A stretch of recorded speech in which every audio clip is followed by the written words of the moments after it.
کہ جو انڈیکیٹرز ہوتے ہیں ان کی کیا حقیقت ہے۔ ہمیں اس چیز کو سب سے پہلے سمجھنے کی ضرورت ہے، جو انڈیکیٹرز ہیں یہ بیسیکلی اسٹیٹسٹکس ہیں، یہ ڈیٹا ہے۔ آپ ان اسٹیٹسٹکس کو، ان ڈیٹا کو آپ کس طریقے سے انٹرپریٹ کرتے ہیں، کس طرح اس کی تشریح بیان کرتے ہیں۔ یعنی مثال کے طور پر میں آپ کے سامنے 2 مثالیں رکھوں گا کہ ابھی اسی سال کی ٹریبیون کی، کچھ عرصہ پہلے کی ٹریبیون کی خبر ہے کہ جو پاکستان کا جو ریئل اسٹیٹ سیکٹر ہے، جو پراپرٹی سیکٹر ہے، اس کا جو ٹوٹل والیوم ہے وہ $1.4 ٹریلین ہے نا، روپیز کی بات ہو رہی، $1.4 ٹریلین ہے۔ اب یہ کتنی بڑی رقم ہے، اس کو آپ اس بات سے اندازہ لگائیں گے، جو پاکستان کی جو اس وقت ٹوٹل ہماری اکانومی ہے وہ 300 سے $350 بلین ہے، تو اس کا 5 گنا بڑا والیوم جو ہے وہ اس وقت پاکستان کا آلریڈی ریئل اسٹیٹ یا پراپرٹی میں پارک ہے۔ اور پھر اسی رپورٹ میں لکھا ہوا ہے کہ اس کا جو پوٹینشیل ہے وہ $2.1 ٹریلین کا ہے،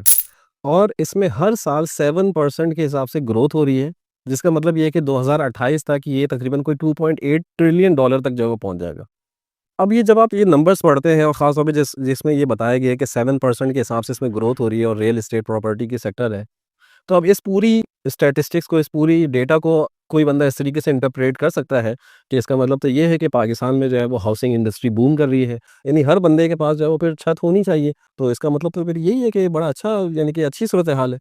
لیکن جب آپ اس کے مقابلے میں، اس کے کانٹراڈکٹ میں جو ہے وہ دوسرا ایک ڈیٹا دیکھتے ہیں، تو وہ یہ بتاتا ہے کہ پاکستان میں اس وقت 2 کروڑ افراد، جو کہ پاکستان کی 9% آبادی ہے، وہ بے گھر ہے، وہ ہوم لیسنس کا شکار ہے۔ یہ پارلیمنٹ میں یہ رپورٹ پیش ہوئی ہے۔ صرف کراچی شہر میں 2 لاکھ بندہ روزانہ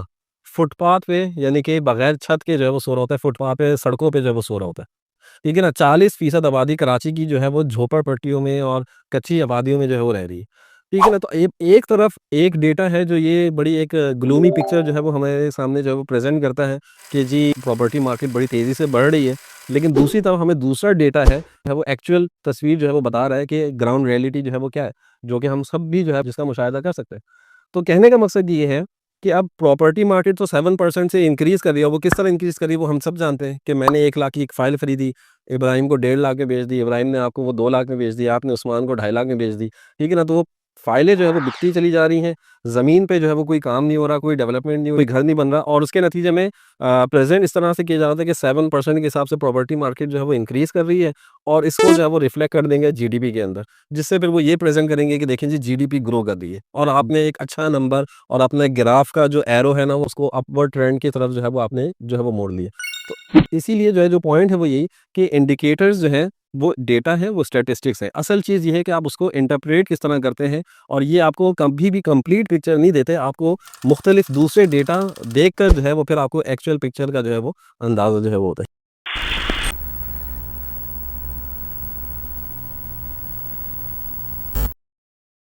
دیکھیں، ہم دیکھتے رہتے ہیں یوٹیوب پہ اور مختلف ٹی وی ٹاک شوز وغیرہ میں، جو ہمارے ہاں جو اکنامک ویزرڈز ہیں، جو اکنامسٹ ہیں، معیشت دان ہیں، وہ ہمیشہ جو ہے وہ اس طرح سے بعض اوقات ایک پرسیپشن جو ہے وہ کریٹ کرنے کی کوشش کرتے ہیں۔ 2 طرح کے پرسیپشن وہ کریٹ کرتے ہیں۔ ایک تو وہ اکنامک ویزرڈز ہوتے ہیں جو کہ آپ کہہ سکتے ہیں کہ حکومت کے نمائندے ہیں، جو ہمیشہ اس طرح کے اسٹیٹسٹکس اور اس طرح کا ڈیٹا جو ہے وہ شیئر کرتے ہیں، جس سے یہ ثابت کرنے کی کوشش کرتے ہیں کہ جی سب اچھا کی رپورٹ ہے۔ جبکہ دوسری جانب جو ہے وہ اکنامک ویزرڈز ہوتے ہیں جو اکانومی کی خراب صورتحال کو پریزنٹ تو کر رہے ہوتے ہیں، اس کی نشاندہی تو کر رہے ہوتے ہیں، لیکن اس کے ساتھ ساتھ وہ اپنا ایک خاص پولیٹیکل نیریٹو ہوتا ہے جس کو بھی وہ پش کر رہے ہوتے ہیں، جس کو وہ تقویت پہنچا رہے ہوتے ہیں۔ تو مثال کے طور پر وہ یہ کہتے ہیں کہ بالکل پاکستان کی اکنامک صورتحال خراب ہے، لیکن اس کے بعد جو وہ سلوشن پریزنٹ کرتے ہیں وہ اس طرح کا کہ دیکھیں اس کا حل یہ ہے کہ ہمیں انڈیا کے ساتھ تجارت کرنے کی ضرورت ہے، انڈیا کے ساتھ نارملائزیشن کرنے کی ضرورت ہے، کشمیر کو دفن کر دینے کی ضرورت ہے۔ یہ اسی طریقے سے ابھی تو خیر غزہ کی جو جینوسائیڈ ہے اس کے نتیجے میں ہمارے معیشت دانوں کے جو ہے وہ زبان پہ تالے پڑ گئے ہیں، لیکن اگر آپ کو یاد ہوگا تو 7 اکتوبر 2023 سے پہلے جو ہے وہ اس طرح کا نیریٹو بھی پش کیا جاتا تھا کہ اگر پاکستان کو اکنامکلی ترقی کرنی ہے تو ہمیں اسرائیل کے ساتھ جو ہے وہ تعلقات استوار کرنے چاہیے، اس کو ایکسیپٹ کرنا چاہیے، جیسے اسرائیل کے ساتھ تعلقات استوار کرنے میں ہمارا جو ہے وہ کوئی اکنامک ریوائول ہے۔ تو ہمیں اس چیز کو بھی جو ہے وہ ذہن میں رکھنے کی ضرورت ہے کہ جب بھی جو یہ اکنامک ویزرڈز ہوتے ہیں، جب یہ کچھ ڈیٹا اور اسٹیٹسٹکس شیئر کر رہے ہوتے ہیں تو اس کے ساتھ ساتھ اپنا ایک پولیٹیکل نیریٹو بھی جو ہے وہ پش کر رہے ہوتے ہیں، تو ہمیں احتیاط کے ساتھ محتاط رہتے ہوئے ان پولیٹیکل نیریٹوز کو جو ہے وہ الگ کرنے کی ضرورت ہے۔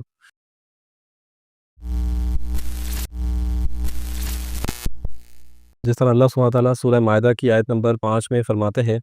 کہ الیوم اکملت لکم دینکم واتممت علیکم نعمتی ورضیت لکم الاسلام دینا، کہ آج میں نے تمہارے لیے تمہارا دین مکمل کر دیا اور تم پر اپنی نعمتیں تمام کر دیں اور تمہاری اسلام کو بطور دین پسند کر لیا۔ تو ہم سب جانتے ہیں کہ دین مکمل ہو چکا ہے، یعنی دین مکمل ہونے سے مراد یہ ہے کہ دین کے تمام احکامات جو ہے وہ مکمل ہو چکے ہیں۔ اسلام نے جو ہے وہ ہمیں معیشت سے متعلق بھی تمام احکامات جو ہے وہ نازل کر دیے ہیں، اور اس کے ساتھ ساتھ جس طرح اللہ سبحانہ وتعالیٰ فرما رہے ہیں کہ تمہارے لیے ہم نے اسلام کو بطور دین جو ہے وہ پسند کر لیا، یعنی کہ جس چیز کی طرف ہمیں رجوع کرنے کی ضرورت ہے وہ یقیناً صرف اور صرف اسلام ہی ہے۔ اچھا، اب یہاں پر تھوڑی دیر کے لیے ہم دیکھیں، سوچیں، جب ہم تاریخ کو دیکھتے ہیں کہ ہمارے پیارے نبی صلی اللہ علیہ وآلہ وسلم نے جو ہے وہ مدینہ میں اسلامی ریاست قائم کی، اس کے بعد خلافت راشدہ، پھر اموی خلافت، عباسی خلافت، عثمانی خلافت، جو کہ یعنی کہ 100 سال قبل جو ہے جس کا جو ہے وہ خاتمہ ہوا، یعنی کہ 13 صدیوں پر مشتمل ایک اسلامی ریاست جو ہے وہ موجود رہی ہے۔ اور یہ اسلامی ریاست ہم جانتے ہیں کہ کوئی گاؤں، کسی بستی، کسی چھوٹے سے شہر پر مبنی نہیں تھی، بلکہ یہ 3 بر اعظموں پر مشتمل جو ہے وہ ایک اسلامی ریاست تھی، جو کہ ویسٹ افریقہ سے لے کر جو ہے وہ انڈونیشیا تک جو ہے وہ پھیلی ہوئی تھی۔ یہ کوئی ہزاروں یا لاکھوں افراد نہیں، بلکہ کروڑوں کی تعداد میں جو ہے وہ لوگ رہتے تھے۔ اس کے بہت سارے خطے تو ایسے تھے کہ جہاں پر جو ہے وہ مسلمان مائنورٹی میں اور غیر مسلم جو ہے وہ میجورٹی میں رہتے تھے، یعنی کہ اگر خلافت عثمانیہ کو اٹھا لیں تو جو ان کا بلکان ریجن تھا، ایسٹ یورپ کا جو ریجن تھا، وہاں تو جو ہے وہ جو کہ 5 صدیوں تک خلافت عثمانیہ کا حصہ رہے، وہاں پر ہمیشہ جو ہے وہ عیسائی یا غیر مسلم جو ہے وہ میجورٹی میں تھے۔ اسی طریقے سے ہم ہندوستان کو دیکھ لیں تو ہندوستان پہ 1000 سال تک مسلمانوں کی حکومت رہی، تو اس پورے عرصے میں یقیناً غیر مسلم جو تھے، ہندو جو تھے، وہ اکثریت میں تھے۔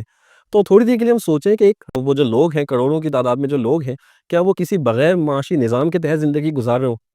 یعنی کہ آج ہمارے جو سیکولرز اور لبرلز ہیں، یا کچھ ایسے لوگ ہیں جو یہ باتیں کرتے ہوئے نظر آتے ہیں کہ جی اسلام جو ہے وہ کوئی معاشی نظام جو ہے وہ نہیں دیتا، اسلام جو ہے وہ کچھ رہنما اصول دے دیتا ہے، اسلام تفصیلی احکامات جو ہے وہ نہیں دیتا۔ تو میں ان سے پوچھنا چاہوں گا کہ یہ کیسے ممکن ہے کہ اگر اسلام تفصیلی احکامات نہیں دیتا تو 13 صدیوں پر مشتمل ایک اسلامی ریاست ایک اسلامی معاشی نظام کو چلا رہی ہے، جس کے تحت کروڑوں کی تعداد میں لوگ رہ رہے ہیں اور ان کی معیشت جو ہے وہ چل رہی ہے؟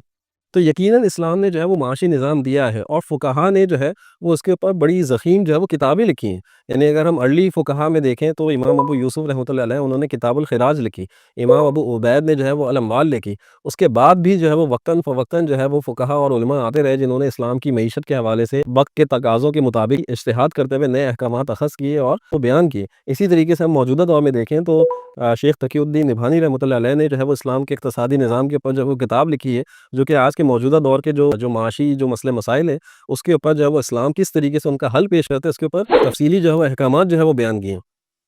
کہنے کا مقصد یہ ہے کہ ہمیں اسلام کے معاشی نظام کی طرف جو ہے وہ رجوع کرنے کی ضرورت ہے، کیونکہ وہی والی بات ہے کہ جب ہم اسلام کے معاشی نظام کی طرف ایک طائرانہ نظر ڈالتے ہیں تو پھر ہمیں پتہ چلتا ہے کہ عمر بن عبدالعزیز رحمۃ اللہ علیہ کے دور میں زکوٰۃ دینے والے ہیں، لیکن زکوٰۃ لینے والا جو ہے وہ کوئی موجود نہیں ہے۔ ہمیں جو ہے وہ یہی ہندوستان کا جو خطہ جو سونے کی چڑیا بنا، ٹھیک ہے نا، جس کی جانب جو ہے وہ پوری دنیا سے لوگ جو ہے وہ کھنچ کھنچ کر آتے تھے، ہجرت کرتے تھے، یہاں پہ سیٹل ہوتے تھے، کیونکہ ان کو یہاں پر جو ہے وہ ہندوستان صحیح معنوں میں لینڈ آف اپارچونیٹیز تھا، کیونکہ وہ اسلام کے معاشی نظام کے تحت رہا تھا، ٹھیک ہے نا۔ جو ششی تھرور صاحب ہیں، جو انڈیا کے انٹلیکچوئل ہے، وہ یعنی کہ وہ ایک ہندو ہے، اور وہ یہ بیان کر رہا ہے کہ جو مغل سلطنت کے اندر ہندوستان کا جو جی ڈی پی کنٹریبیوشن تھا ٹورڈز ورلڈ، وہ 23% تھا، اور اورنگزیب عالمگیر رحمۃ اللہ علیہ کے دور میں، جن کے متعلق اگین یہ تاثر ہمارے سیکولرز لبرلز یہ شور مچا رہے ہوتے ہیں کہ وہ اس نے بڑے سخت اسلامی قوانین نافذ کیے، تو ان سخت اسلامی قوانین کے نافذ کرنے کا